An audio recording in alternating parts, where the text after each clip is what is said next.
What's up everybody, Ghost Gamer here, and today I am actually going to tackle Mafia II, and the whole reason behind this is mainly because I've been looking up some of the information on Mafia 3, went through my little Steam organized list of games, and noticed that I still had Mafia 2 in there, and decided basically to start over, give it a play. And I gotta say, I am actually quite happy with this. I mean, the game was pushed out in, I believe, 2010, so it's almost 5 years old, and on the PC, the graphics, although, you know, they could be better, and, you know, there are some low-res textures, some low-res polys, and, models and everything like that. The graphics are still not bad, at least on a computer. I'm not quite sure what it looks like on a console, but on a computer with the graphics turned all the way up, it could still hold its own. It could be better, could be much, much, much worse.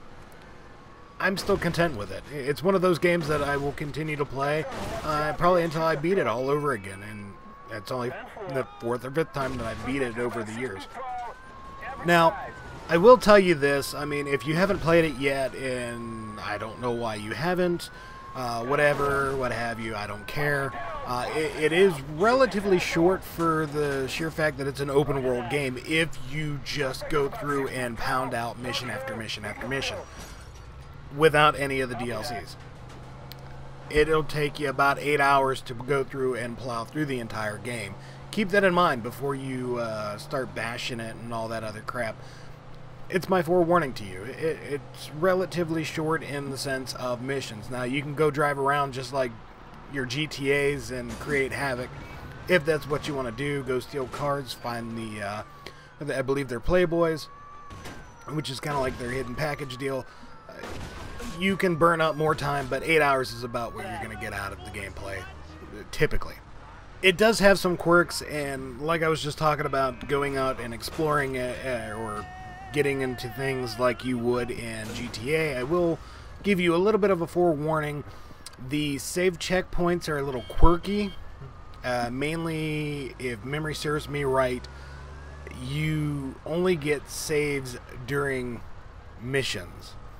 So if you get completely screwed up by the cops doing something stupid, you may have to go back to the last mission that you originally completed, or, well, the mission that you got a checkpoint at, and whatever you were off gallivanting up and doing is pretty much toast. It's gone. There's no way to, at least that I know of, there's no way to go through and save at your heart's content. It's basically mission-based, which kind of sucks. Also, on top of that, I will say, I think the storyline could have been a little bit better. I mean, it wasn't the worst that I've ever seen, but it seemed like 2K basically emphasized the tech side of things, pushing for graphics and pushing for audio and things of that nature, and they kind of laxed a little bit as far as the actual gameplay or the storyline goes, which it's not one of those things that it's completely and utterly disappointing. It is just one of those things that they should have looked into or expanded a little bit more before they released it.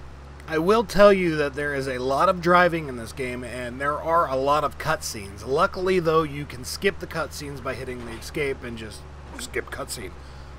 Which, if that wasn't a possibility, I would have probably been extremely irritated with, because I don't know if I mentioned it in a previous video or not, but I am not a very big cutscene fan. I don't like sitting there and waiting and watching something when I could be playing a game. It's just my opinion, but it is what it is. There is a lot of driving. There's a lot of cutscenes. Granted, like I said, they are skippable, but there are still a lot. So keep that in mind before you look into it any further, if you will.